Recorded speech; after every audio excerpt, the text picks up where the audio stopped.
स्वागत है दोस्तों, आज आपका हमारी नई वीडियो में। जहां आज हम करने जा रहे हैं दर्पण से संबंधित उसका बेसिक कंसेप्ट कि दर्पण होता क्या है, कितने प्रकार के दर्पण होते हैं, दर्पणों का प्रयोग कहां कहां किया जाता है और दर्पण से संबंधित उसका मिरर फॉर्मूला भी हम आज डिस्कस करेंगे।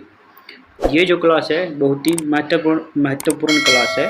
इस क्लास में हम मिरर फॉर्मूला और दर्पण के बेसिक कंसेप्ट सीखेंगे। तो चलिए बिना समय गवाए शुरू करते हैं आज का हमारा यह लेक्चर। तो सबसे पहले हमें ये पता होना चाहिए कि कोई भी वस्तु हमें कब दिखाई देती है।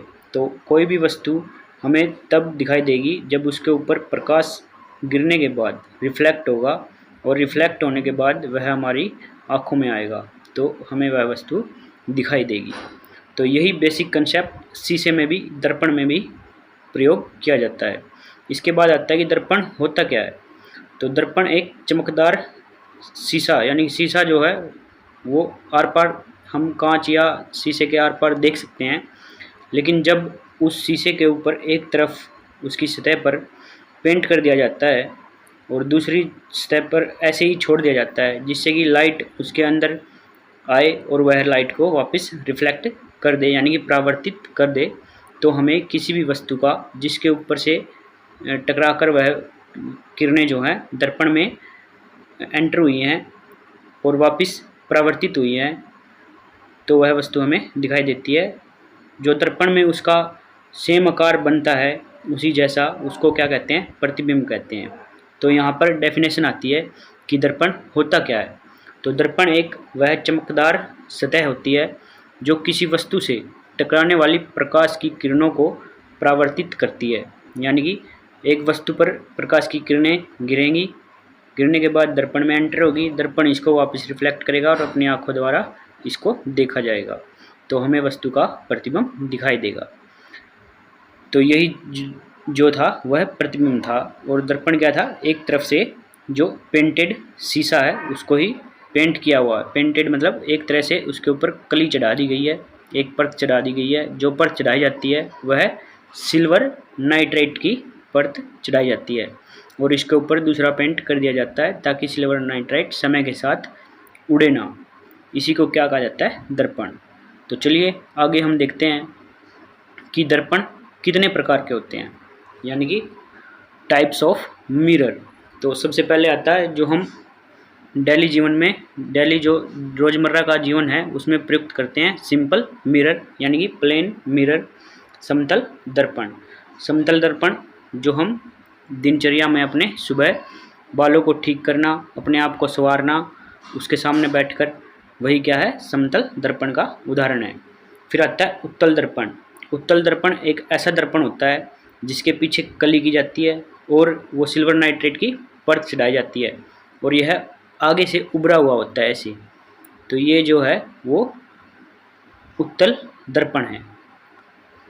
इसका एग्जाम्पल जो हमने यहाँ चित्र में दिखाया हुआ है, इस तरह का जो दर्पण होता है जो उभरा हुआ होता है वो उत्तल दर्पण होता है।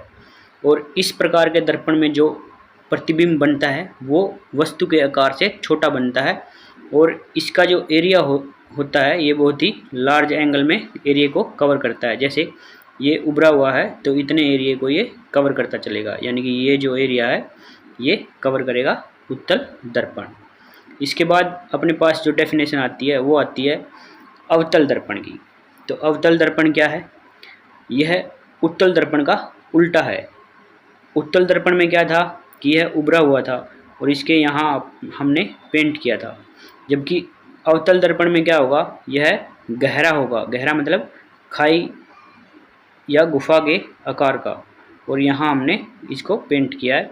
तो ये जो गुफानुमा बन गया है इसी को क्या कहा जाता है, अवतल दर्पण। यह सिर्फ एक छोटे से ही क्षेत्र को कवर करता है जो इसके पैरेलल चलता है, यानी कि इतना एरिया ही इसके द्वारा कवर किया गया। इसके द्वारा जो इमेज बनेंगे वो बड़े बनेंगे और वस्तु के आकार से बड़े बनेंगे और या वस्तु के आकार का भी बनेगा, जबकि इसके द्वारा जो उत्तल दर्पण है वो हमेशा छोटा प्रतिबिंब ही बनाएगा और यह एक लार्ज एरिया को कवर करेगा। तो आशा करता हूँ ये डेफिनेशन आप समझ गए होंगे। और ये जो अवतल दर्पण है उसका प्रयोग डेंटिस्ट यानी कि जो दंत चिकित्सक हैं उनके द्वारा भी प्रयोग किया जाता है। ये जो चित्र में दिखाया गया है ये आप ऐसे मत समझिएगा कि ये नीचे वाले दांत दिखाई दे रहे हैं, ये इसके ऊपर वाले दांतों को देखने के लिए ये शीशा लगाया हुआ है, नहीं कि ये पारदर्शी नहीं है, ये अपारदर्शी है। ऊपर वाले दांतों को देखने के लिए इसको दंत चिकित्सक जो है यूज करते हैं। तो आगे देखिए, आगे वाली स्लाइड में क्या है। फिर आता है कि समतल दर्पण क्या है, उसकी डेफिनेशन है और उसका उपयोग है। तो एक समतल दर्पण एक चमकदार जो है सतह वाला दर्पण होता है और यह बीच से नहीं, ये सिंपल ही होता है। तो इसके द्वारा जो हमेशा प्रतिबिंब जो बनेगा वो वर्चुअल यानी कि आभासी प्रतिबिंब बनेगा, यानी कि इसको पर्दे पर नहीं लिया जाएगा। सीधा बनेगा यानी कि जब भी आप शीशा देखते हैं तो आप सीधे खड़े ही दिखाई देते हैं उसमें, तो यह हमेशा सीधा वस्तु का प्रतिबिंब बनाता है। और जो आकार होता है वो आपके ही आकार का प्रतिबिंब बनाता है। इसकी जो खास बात है वो क्या होता है कि आपकी लेफ़्ट साइड प्रतिबिंब की राइट साइड होती है और आपकी राइट साइड प्रतिबिंब की लेफ़्ट साइड होती है। यह समतल दर्पण का एक जो है गुण है। तो इसका जो उपयोग होता है वो दैनिक जीवन में चेहरा देखने के लिए या अपने आप को संवारने के लिए किया जाता है। दुकानों और घरों की सजावट हेतु भी इसका उपयोग किया जाता है और परावर्तक उपकरणों में भी इसका प्रयोग किया जाता है। मान लीजिए कि एक लाइट है और बहुत बड़ा रूम है, तो उस लाइट को बिखेरने के लिए जगह जगह पर अगर दर्पण स्पेसिफिक एंगल पर यानी कि एक उचित एंगल पर समतल दर्पण लगा दिए जाएं तो एक ही लाइट से प्रकाशमान वो किया जा सकता है, यानी कि वो बार बार रिफ्लेक्ट कर सकता है। तो यह परावर्तक उपकरण के रूप में भी प्रयोग किया जा सकता है। ये चित्र में देखिए, ये जो है वस्तु है और ये उसका प्रतिबिंब है और ये जो है अपना सिंपल मिरर दिखाया हुआ है। नेक्स्ट देखिए, डेफिनेशन आती है उत्तल दर्पण की। तो बच्चे अक्सर पूछते हैं कि उत्तल दर्पण क्या होता है। तो उत्तल दर्पण होता है जो बीच से उभरा हुआ होता है और उसके पीछे जो है पेंट किया होता है, यही जो है उत्तल दर्पण है। इसकी परावर्तक सतह यानी कि परावर्तक का मतलब है जो लाइट को बिखेरेगी या वापस मोड़ देगी। परावर्तक सतह ये वाली सतह जो लाइट को वापस मोड़ देगी, बाहर की ओर उभरी हुई होती है। जैसा ये दिखाया गया है, ये यहाँ से उभरी हुई है, देखिए ये यहाँ से क्या है, उभरी हुई सतह है। और इसके द्वारा जो प्रतिबिंब बनता है वह छोटा होता है, सीधा होता है लेकिन आभासी होता है।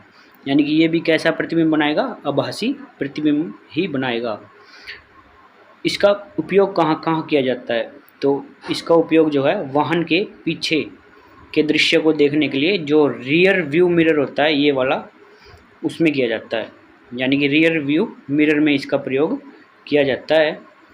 और दूसरा इसका प्रयोग क्या है, ये जो मोड होते हैं, खतरनाक मोड होते हैं या 90 डिग्री के मोड होते हैं, उन पर सुरक्षा उपकरण के रूप में इसको लगाया जाता है, क्योंकि यह एक वाइड एरिया कवर करता है और छोटे इमेज को बनाता है। इसलिए हमें कई बार क्या होता है, गाड़ी के जो पीछे देखने वाले शीशे होते हैं उसमें गाड़ियाँ अक्सर छोटी दिखाई देती हैं और एक लंबा एरिया यानी बहुत बड़ा एरिया इस शीशे के द्वारा कवर किया जाता है। इसलिए अक्सर उन शीशों पे जो है लिखा होता है कि जो वाहन है वो ज़्यादा नज़दीक है, जैसा कि वे मिरर में दिखाए हुए हैं उससे ज़्यादा नज़दीक है। यानी कि the objects are come closer, यानी कि are closer than they appear, यानी कि वो जो है आपके बिल्कुल पास है, जैसा मिरर में दिखाया हुआ है उतना पास दूर नहीं है। ठीक है, तो इसका जो अन्य उपयोग है वह दुकानों में निगरानी हेतु भी किया जाता है। जैसे कि ये पिक्चर हमने दिखा रखी है, किसी दुकानदार ने यह कैमरा नहीं, ये जो दर्पण है कोने में लगाया हुआ है और इससे जो है पूरी दुकान जो है कवर हो रही है कि पूरा, क्योंकि ये वाइड एरिया को कवर करता है, क्योंकि इसकी बीच में उभरी हुई सतह होने के कारण यह है इसका जो कवरिंग एरिया हो जाता है वो बहुत बड़ा हो जाता है। नेक्स्ट देखिए अवतल दर्पण। तो जो अवतल दर्पण है इसकी जो परावर्तक सतह है, यानी कि परावर्तक सतह का मतलब जहाँ से प्रकाश वापस मुड़ जाएगा, वो जो होती है वो अंदर की ओर धसी होती है और ये जो एरिया होता है वो पेंटेड होता है। तो ये जो परावर्तक सतह इसको बोल रहे हैं, परावर्तक सतह ये है जो प्रकाश को आने पर रिफ्लेक्ट कर देगा। ठीक है, यानी कि वापस मोड़ देगा। यह हमेशा जो है यह वास्तविक यानी कि रियल और वास्तविक प्रतिबिंब बनाएगा, लेकिन वो आभासी होगा। आभासी प्रतिबिंब भी बनाएगा और रियल प्रतिबिंब यानी कि वास्तविक प्रतिबिंब और आभासी प्रतिबिंब दोनों प्रकार के प्रतिबिंब जो है इस मिरर द्वारा बनाए जाते हैं।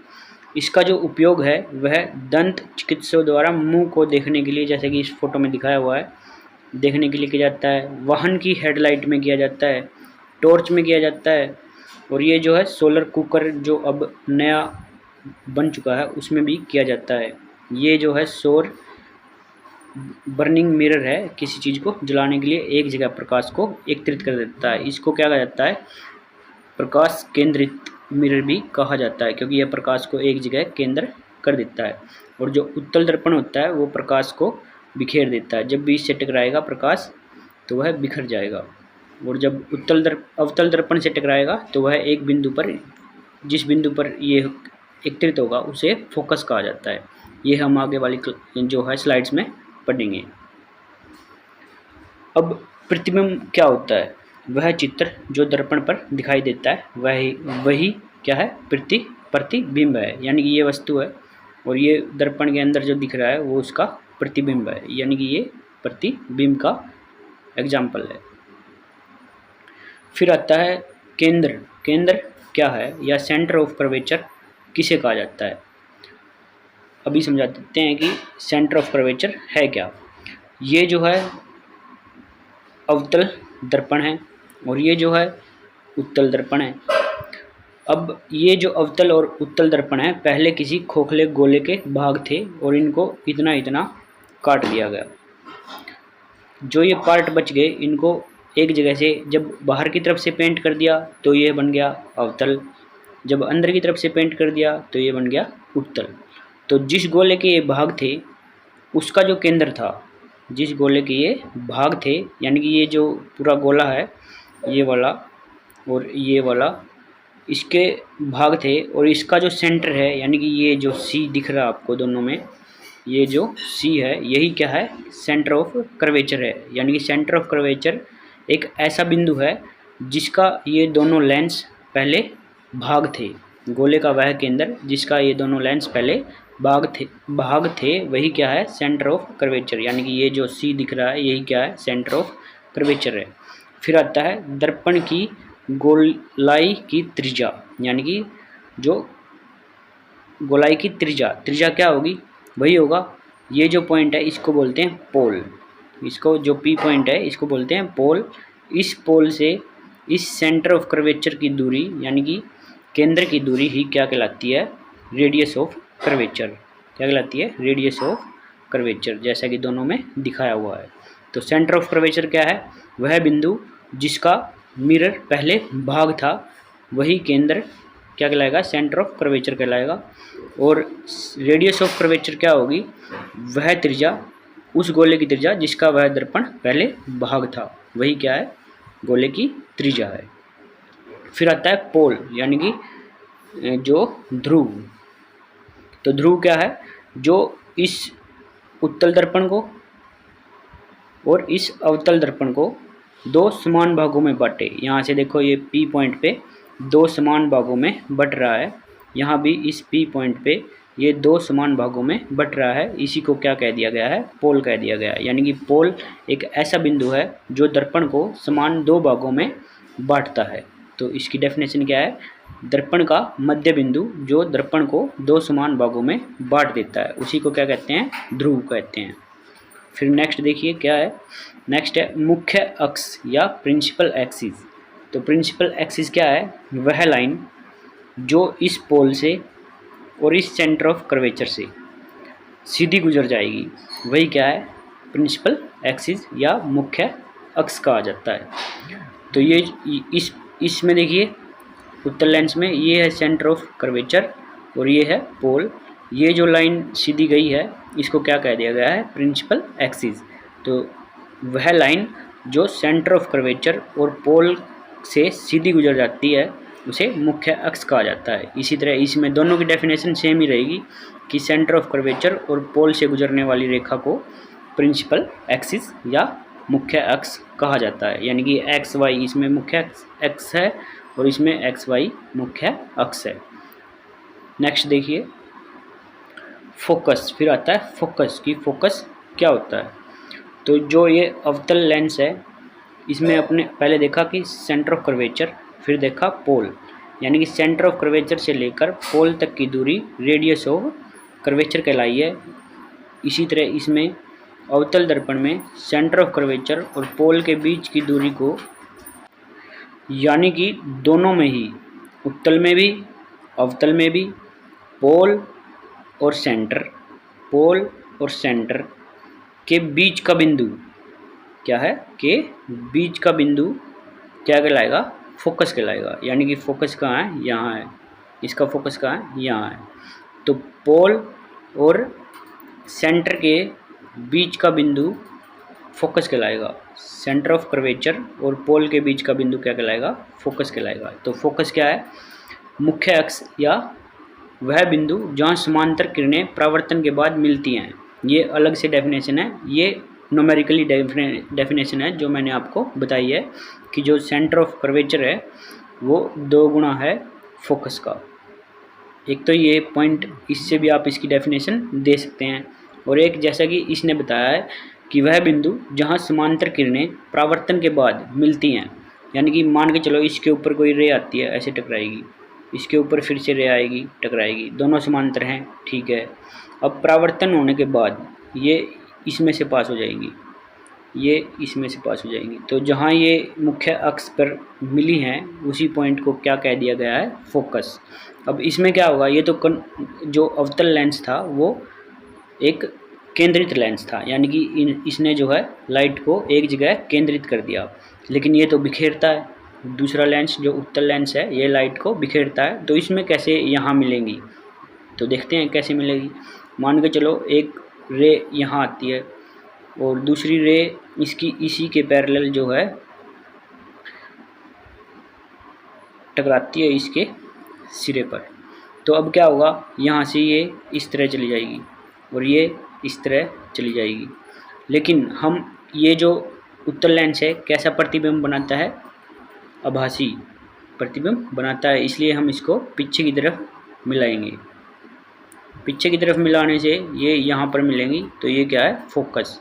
तो ये अच्छे से नहीं बना क्योंकि मेरे पास स्केल नहीं है, मैं सिर्फ हाथ से ही या पेन से ही इसको बना रहा हूँ, इसलिए इसको जहाँ मिलेगी या मिलती हुई प्रतीत होंगी उसे देखिए जैसा कि दिखाया गया है। जहाँ समांतर किरणें परावर्तन के बाद मिलती हैं अवतल में, या मिलती होती या मिलती हैं, प्रतीत होती हैं कि मिलती हैं, तो उत्तल दर्पण पे ये क्या है, उत्तल दर्पण, इसमें मिलती हुई प्रतीत होंगी।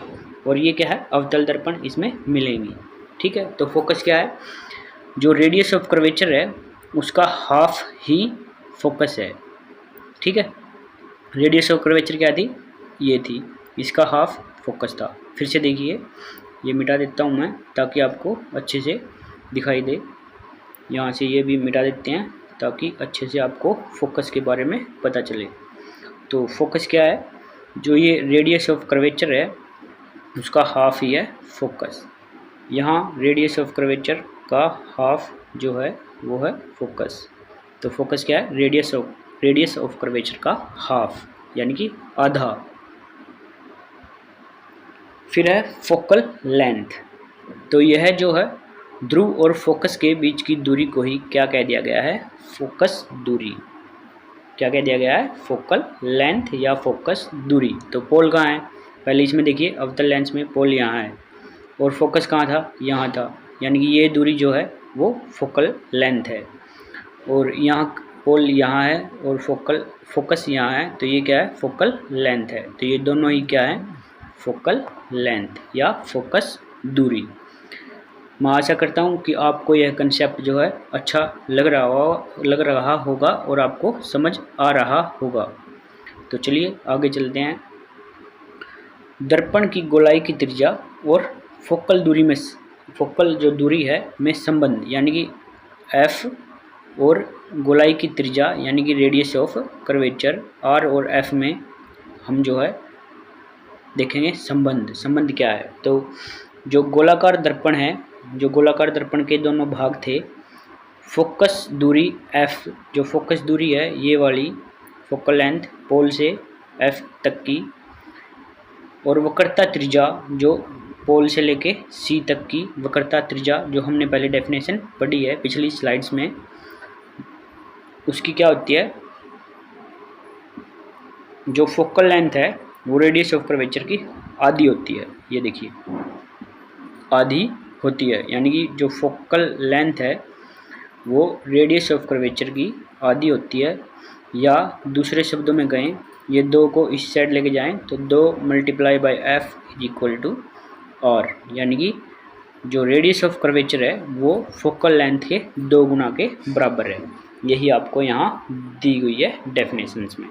तो आपको सिर्फ सिंपल याद रखना है कि जो फोकल लेंथ है वो हाफ है रेडियस ऑफ कर्वेचर के, या फिर ये देखिए रेडियस ऑफ कर्वेचर कहाँ है, ये रही, इसका हाफ यानी कि आधा फोकल लेंथ है, और फोकल लेंथ का दुगुना रेडियस ऑफ कर्वेचर है। सिर्फ यही आपको याद रखना है। नेक्स्ट देखिए, अब एक ये देख लेते हैं न्यूमेरिकल या फिर क्वेश्चन किस प्रकार का आता है। एक उत्तल दर्पण की वक्रता त्रिज्या यानी कि आर की वैल्यू दे रखी है 40 सेंटीमीटर, इसकी फोकस दूरी क्या होगी, तो f निकालना है, क्या होगा।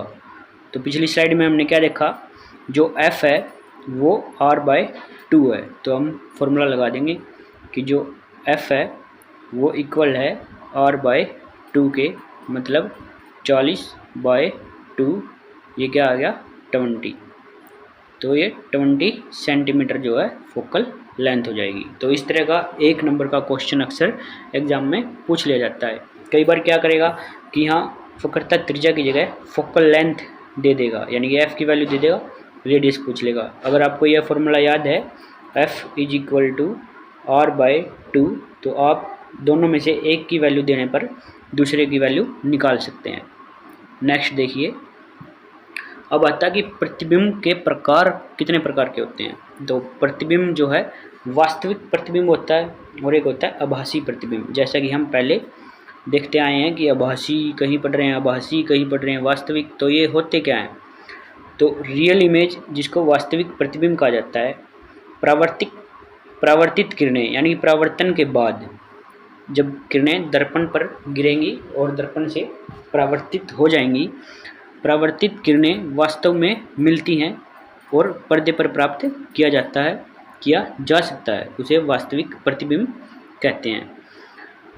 यानी कि वास्तविक में जब किरणें मिलेंगी परावर्तन के बाद तो वास्तविक प्रतिबिंब बनेगा। अगर मिलती हुई प्रतीत होंगी तो वहाँ आभासी प्रतिबिंब बनेगा। जैसे कि पहले केस में देखिए, इसमें यहाँ पर एक वस्तु है AB, इसकी जो रे है वो पैरेलल गई, रिफ्लेक्शन के बाद फोकस से पास हो गई, पास होने के बाद यह आगे बढ़ गई। अब एक जो है हमेशा रे सेंटर ऑफ कर्वेचर से लेके जाते हैं, तो जहाँ इन दोनों ने कट किया वहाँ पर इमेज बन जाएगी। तो इमेज कैसी बनी, छोटी बनी, कहाँ बनी, मिरर के सामने ही बनी। तो ये वास्तविक में मिली हैं रे, यानी कि परावर्तन के बाद किरणें यहाँ पर वास्तविक में मिली है, तो यहाँ जो प्रतिबिंब बनेगा वो कैसा होगा, वास्तविक प्रतिबिंब बनेगा। यानी कि जहाँ किरणें वास्तव में मिलती हैं वहाँ वास्तविक, जहाँ मिलती हुई प्रतीत होती हैं वहाँ आभासी। जैसे कि सेकंड केस में देखिए, यहाँ पर ऑब्जेक्ट है AB, ये पहली रे गई, ये दूसरी रे, दोनों है पैरेलल, तो रिफ्लेक्शन के बाद ये फोकस पर मिलती हुई प्रतीत हो रही है, लेकिन मिली नहीं। क्यों नहीं मिली, क्योंकि ये तो इस तरफ इस डायरेक्शन में रिफ्लेक्ट हो गई। हमने ये जानबूझकर पीछे मिलाई है, डॉटेड लाइन जो दिख रही है ये जानबूझ के पीछे मिलाई गई है, तो ये मिलती हुई सी प्रतीत हो रही हैं लेकिन मिली नहीं। तो यहाँ कौन सा इमेज बनेगा या कौन सी प्रतिबिंब बनेगा, वो आभासी प्रतिबिंब बनेगा। आशा करता हूँ आपको समझ में आ गया होगा। चलिए नेक्स्ट पे चलते हैं। उत्तल दर्पण प्रतिबिंब किरण चित्र, मतलब क्या है कि उत्तल दर्पण द्वारा विभिन्न प्रकार से जब ऑब्जेक्ट कहीं होगा, इमेज कहाँ बनेगी, यानी कि प्रतिबिंब कहाँ बनेगी, वस्तु कहाँ होगी, प्रतिबिंब कहाँ बनेगा, उसका ये ब्यौरा यहाँ पर दे रखा है।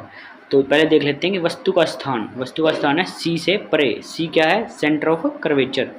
तो सेंटर ऑफ कर्वेचर जो होगा, यहाँ दो लेंगे हम, एक इस तरफ फोकस है और एक इस तरफ है, एक इस तरफ फोकस है, एक इस तरफ सेंटर ऑफ कर्वेचर है, एक इस तरफ सेंटर ऑफ कर्वेचर है। ठीक है, तो दो दो ही लेने हैं।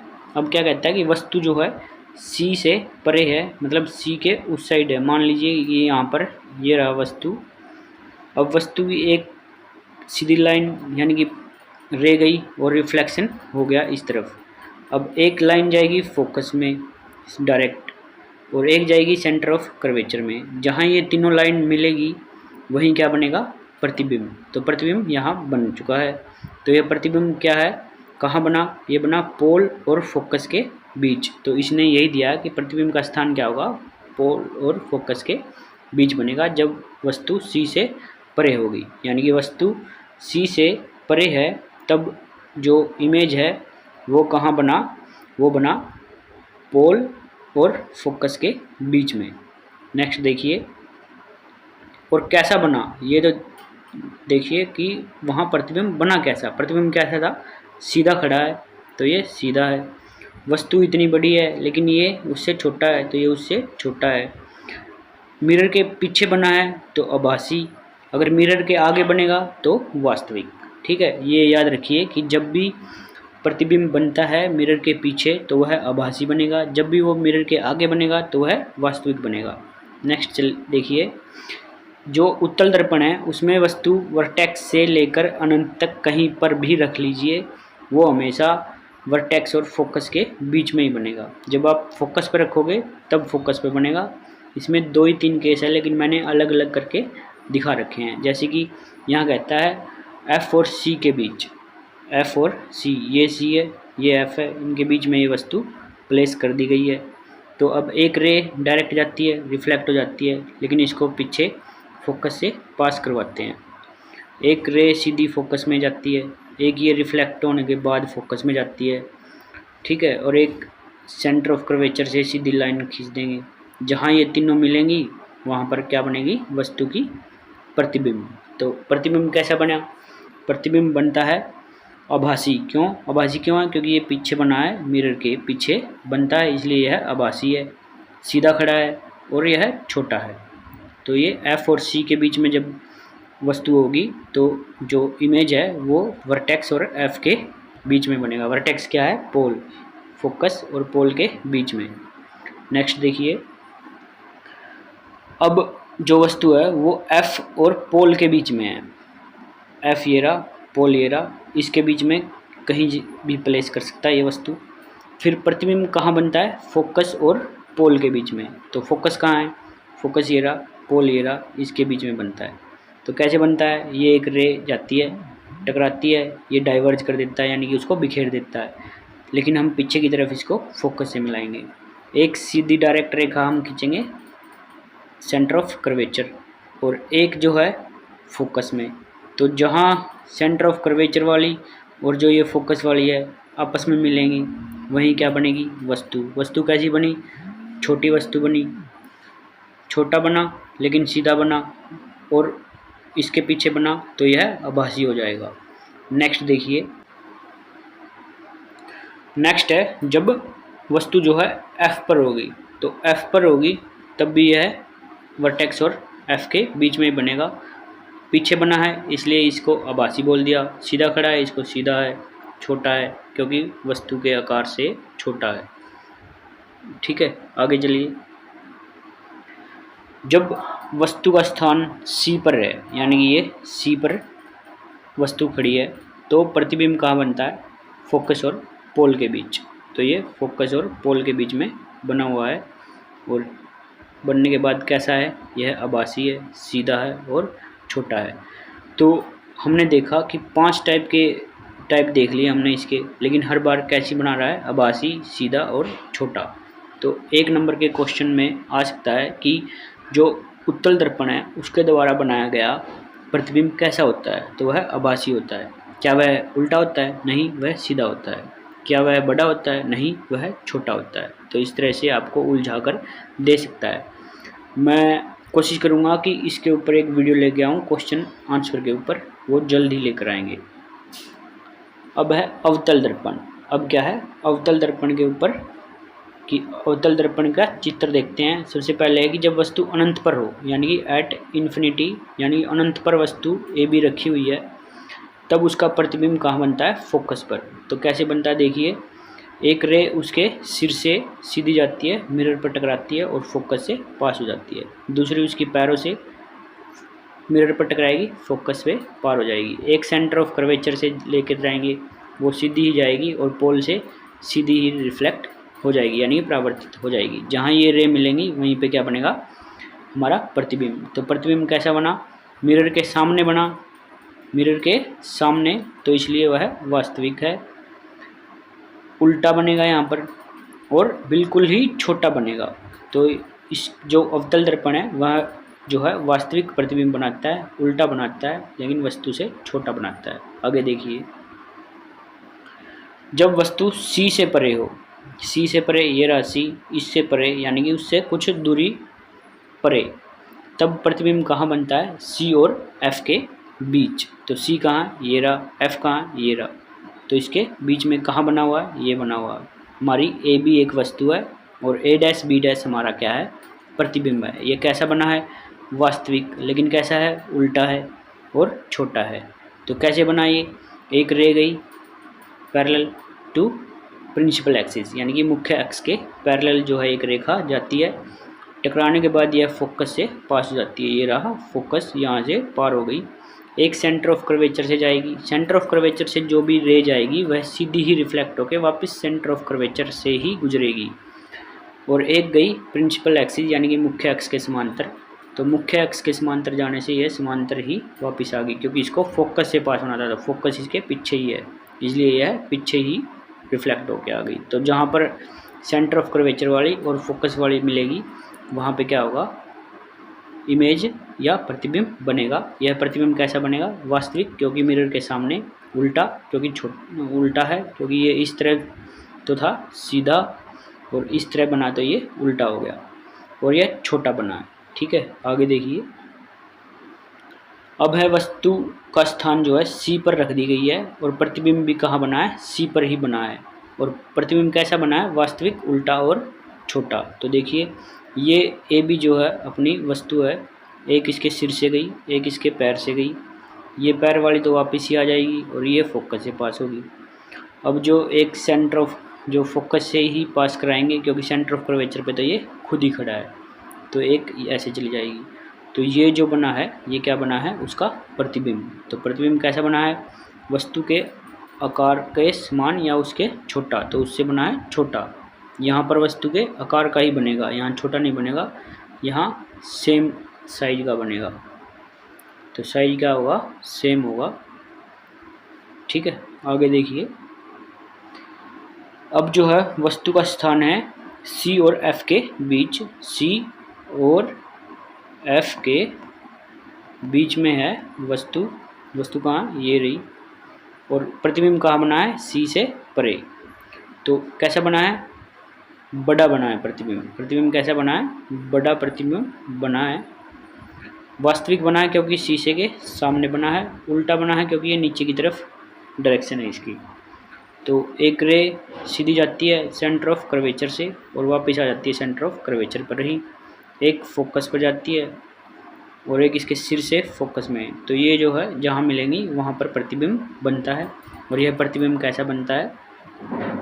उल्टा बनता है। फिर से देखिए कि एक रे वस्तु के सिर से निकली, फोकस में से पार हो गई। दूसरी रे निकली जो सेंटर ऑफ कर्वेचर से सीधी डायरेक्ट निकालेंगी, ये वापस आएगी। वापस आने के बाद यहाँ मिलेंगी दोनों मिलने के बाद यहाँ पर प्रतिबिंब बन जाएगा। तो इसी को क्या कहा है? प्रतिबिंब। क्वेश्चन कैसे बनेगा कि अवतल दर्पण पर सी और एफ के बीच में कोई वस्तु रखी हुई है, तो इसका प्रतिबिंब कहाँ बनेगा? तो वह बनेगा सी से परे। आपसे यह पूछा जाएगा, आपसे डायग्राम नहीं बनवाया जाएगा, आपसे क्या पूछा जाएगा? सी से परे। यह समझाने के लिए डायग्राम डाल दिया गया है। प्रतिबिंब कहाँ बनेगा? प्रतिबिंब कैसा बनेगा? वो वास्तविक बनेगा, उल्टा बनेगा, लेकिन बड़ा बनेगा जब वह वस्तु सी और एफ के बीच में होगी। नेक्स्ट है अवतल दर्पण जो है उसमें वस्तु जो है अब F पर है, तो प्रतिबिंब कहाँ बनेगा, अनंत पर बनेगा। तो F पर कौन सी वस्तु है, AB। अब एक रे पैरेलल जाती है मुख्य अक्ष के और फोकस से पार हो जाती है, दूसरी सेंटर ऑफ कर्वेचर के पैरेलल जाएगी और वापस रिफ्लेक्ट हो जाएगी, वापस रिफ्लेक्ट होगी। अब ये दोनों समांतर दिखाई दे रही हैं, तो ये कभी नहीं मिलेंगी आगे जाके, कभी नहीं मिलेंगी। तो इन्फिनिटी पे इसका यानी कि अनंत पर इसका प्रतिबिंब बनेगा। और प्रतिबिंब कैसा होगा, शीशे के सामने है तो वास्तविक, नीचे की तरफ गया है तो उल्टा, और इससे बड़ा बनेगा। ठीक है, तो क्वेश्चन आएगा कि अगर वस्तु F पर है तो प्रतिबिंब कहाँ बनेगा, अनंत पर। वस्तु अनंत पर है तो प्रतिबिंब कहाँ बनेगा, F पर, यानी कि एक दूसरे के उल्टा। अब जो है वस्तु F और P के बीच में है, P क्या है, पोल है, ये रहा पोल। तो F और P के बीच में कोई वस्तु AB है, उसका जो प्रतिबिंब है दर्पण के पीछे बनेगा। पीछे बनते ही क्या है, आभासी, देखिए आभासी। तो पीछे बना मतलब आभासी बना। देखते हैं, बना के देखते हैं। जैसे कि एक रे सेंटर ऑफ कर्वेचर से इसने डाल दी, वापस रिफ्लेक्ट होगी, ये इस तरफ चली गई, लेकिन इस तरफ तो कभी नहीं मिलेगी क्योंकि ये वाली रे पोल से इसने जो निकाली है ये तो इस तरफ जा रही है, इनके बीच का जो दूरी है वो बढ़ती जा रही है, तो ये कभी नहीं मिलेंगी, इसलिए इसने पीछे की तरफ डॉटेड लाइन में मिला दी है। तो यही क्या है, प्रतिबिंब है। प्रतिबिंब कैसा बना, आभासी बना, सीधा बना और बड़ा बना। बड़ा कैसे बना, क्योंकि इसके वस्तु से बड़ा है साइज में, इसलिए इसको बड़ा कहा गया है। नेक्स्ट देखिए, दर्पण का आवर्धन। आवर्धन का मतलब होता है, वो हम पढ़ेंगे कि दर्पण का आवर्धन होता क्या है। तो यह प्रतिबिंब की ऊंचाई और वस्तु की ऊंचाई का अनुपात होता है। वस्तु की ऊंचाई और प्रतिबिंब की ऊंचाई का अनुपात। तो प्रतिबिंब की ऊंचाई क्या है, A डैश और B डैश। ये देखिए ये रही, ये क्या बना था, प्रतिबिंब। इसकी ऊंचाई क्या है, A डैश B डैश। ये क्या है, वस्तु। वस्तु की ऊंचाई क्या है, AB। ठीक है, तो A dash B dash by AB क्या है, आवर्धन है। किसका आवर्धन है, दर्पण का आवर्धन है। तो दर्पण का आवर्धन की डेफिनेशन या फिर उसकी जो डेफिनेशन है वो क्या हुई कि प्रतिबिंब की ऊंचाई और बटे में क्या आएगा, वस्तु की ऊंचाई। तो इसने H डैश और H मान ली है, तो M जो है आवर्धन दिखाता है, यानी कि M को आवर्धन माना है, वो आवर्धन क्या होगा, H डैश बटे में H। तो H डैश क्या है, प्रतिबिंब की ऊंचाई, और H क्या है, वस्तु की ऊंचाई। इसको एक दूसरी डेफिनेशन से भी देखा जाता है, इसे दर्पण से प्रतिबिंब की दूरी और दर्पण से वस्तु की दूरी का अनुपात भी निकाला जाता है। जैसे इसने दिखाया गया है V बाय U। V क्या है, प्रतिबिंब की दूरी है, और U क्या है, वस्तु की दूरी है। तो प्रतिबिंब कहाँ से है, ये दूरी, ये पोल से है, ये है V और ये है U। अब ये जो है रे के डायरेक्शन में चलेगा तो पॉजिटिव लेगा, अगर रे के अपोजिट चलेगा तो नेगेटिव लेगा, वो हम आगे वाली स्लाइड में पढ़ेंगे। तो दो डेफिनेशन है दर्पण के आवर्धन की, एक तो है प्रतिबिंब की ऊंचाई और वस्तु की ऊंचाई का अनुपात, दूसरी है दर्पण से प्रतिबिंब की दूरी और दर्पण से वस्तु की दूरी का अनुपात। ये जो है V बाई U दूरियां हैं। किसकी दूरी है, V है दूरी प्रतिबिंब की और U है दूरी वस्तु की। ठीक है, एक बार फिर से देखिए कि आवर्धन क्या है। आवर्धन जो है प्रतिबिंब की ऊंचाई और वस्तु की ऊंचाई का अनुपात है, या फिर प्रतिबिंब की दूरी या फिर वस्तु की दूरी का अनुपात। तो दो सूत्र हैं, कोई भी आपका जो है एग्जाम में क्वेश्चन कैसे भी आ सकता है। अब है आवर्धन का मान, यानी कि आवर्धन की वैल्यू जो है ग्रेटर देन 1, यानी कि 1 से बड़ी कब होगी, जब प्रतिबिंब वस्तु से बड़ा होगा। तो आवर्धन क्या था, H डैश बाय H। तो ये वैल्यू कब बड़ी होगी, जब ऊपर वाला बड़ा होगा। छोटी कब होगी, जब नीचे वाला बड़ा होगा। बराबर कब होगी, जब दोनों समान वैल्यू या फिर समान एक दूसरे के इक्वल होंगे। तो ग्रेटर देन बोला इसने, तो बड़ा कब होगा, जब ऊपर वाला बड़ा होगा। तो ऊपर वाला क्या है, प्रतिबिंब की हाइट है, तो प्रतिबिंब की ऊंचाई है। तो प्रतिबिंब वस्तु से बड़ा होगा तभी यह M बड़ा होगा। ठीक है, M बड़ा कब होगा, जब ऊपर वाला बड़ा होगा। ऊपर वाला क्या है, प्रतिबिंब की ऊंचाई। तो इसने वही बोला है प्रतिबिंब वस्तु से बड़ा होगा। वस्तु की ऊंचाई क्या है, H, प्रतिबिंब की ऊंचाई क्या है, H डैश। आगे देखिए M इक्वल टू 1, यानी कि बराबर होगा 1 के। कब बराबर होगा, जब H डैश बराबर होगा H के। कटने के बाद H डैश से H कट जाएगा तो बराबर 1 आ जाएगा। ठीक है, तब m बराबर 1 के होगा। कब होगा? जब प्रतिबिंब की ऊंचाई और वस्तु की ऊंचाई इक्वल होंगी। m छोटा होगा 1 से, कब? जब प्रतिबिंब वस्तु से छोटा होगा, मतलब h डैश छोटा होगा h से, तभी क्या होगा? m भी छोटा होगा 1 से, ठीक है। क्योंकि अगर इसको h डैश को 1 माने, इसको 2 माने, तो 1/2 क्या आएगा? 0.5। तो ये 1 से छोटी वैल्यू है। m ग्रेटर देन 0, अगर m 0 से बड़ा है तो इसका मतलब है कि प्रतिबिंब सीधा है और आभासी होगा। अगर m छोटा है तो इसका मतलब है प्रतिबिंब उल्टा होगा और वास्तविक होगा, ठीक है। आगे चलिए। आगे है दर्पण सूत्र, जिसको मिरर फॉर्मूला भी कहा जाता है। यह एक गणितीय सूत्र है जो किसी गोलीय दर्पण, अवतल हो या उत्तल हो, के सामने रखी वस्तु और उसके प्रतिबिंब के बीच का संबंध स्थापित करता है। तो दर्पण सूत्र क्या है? वो है 1/f। f क्या थी? Focal length. तो फोकल लेंथ ये रही, इसमें ये रही। तो फोकल लेंथ जो है 1/1/f वो इक्वल होगा 1/v। v क्या है? जो है प्रतिबिंब की दूरी है, ये रही v, प्रतिबिंब, ये बना हुआ प्रतिबिंब। तो इसकी पोल से दूरी, वर्टेक्स से दूरी। यहाँ कहाँ बना है प्रतिबिंब? ये बना हुआ, तो इसकी ये दूरी v कहलाएगी। और जो वस्तु है उसकी वर्टेक्स से दूरी u कहलाएगी। यहाँ देखिए वस्तु ये रही और इसकी जो दूरी है पोल से वो क्या है? u है। तो ओवरऑल इसकी जो डेफिनेशन है वो क्या हो जाएगी कि जो 1/में फोकल लेंथ है वो इक्वल होंगी, किसके इक्वल होंगी? 1/f वो इक्वल होगा 1/v प्लस 1/u। v क्या है? प्रतिबिंब की दूरी पोल से, और u क्या है? वस्तु की दूरी पोल से। ये दिखा भी रखा है यहाँ पे नीचे देखिए कि f जो है फोकस दूरी है, v क्या है? प्रतिबिंब की दूरी दर्पण से, और u क्या है? वस्तु की दूरी दर्पण से। दर्पण से कहाँ से? उसके पोल से। नेक्स्ट देखिए, अब चिह्न परिपाटी है। चिह्न का मतलब है साइन कन्वेक्शन, यानी कि कब हम उसको पॉजिटिव लेंगे, कब हम उसको नेगेटिव लेंगे। तो जब हम अवतल दर्पण की बात करते हैं तो फोकस दूरी को ऋणात्मक लेते हैं। तो अवतल दर्पण कौन सा है? ये वाला है। ये क्या है? अवतल दर्पण। इसमें फोकस होगा यहाँ। तो जब भी हम मिरर के सामने चलेंगे, या फिर मान के चलो यहाँ पर कोई वस्तु है, इसकी रे इस साइड जाएंगी, ठीक है। तो अगर इस रे के अकॉर्डिंग जा रहे हैं, कहाँ से? पोल से, यानी कि इस तरफ जा रहे हैं तो पॉजिटिव, इस तरफ जा रहे हैं तो नेगेटिव, ठीक है। तो अब हमें क्या करना है? फोकस दूरी देखनी है कि पॉजिटिव आएगी या नेगेटिव इसकी। तो हम क्या करेंगे? यहाँ पर एक वस्तु प्लेस कर लेंगे और इससे रे इस तरफ जा रही हैं, तो हम यहाँ पे इसका फोकस है, हम यहाँ से ट्रैवलिंग करेंगे, यात्रा करेंगे इसकी तरफ। तो हम तो इस तरफ आए लेकिन रे जा रही हैं इस तरफ, तो ये इसके विपरीत हो गया। विपरीत होने से ये ऋणात्मक हो जाएगा, ठीक है। अब इसमें देखते हैं कन्वेक्स में।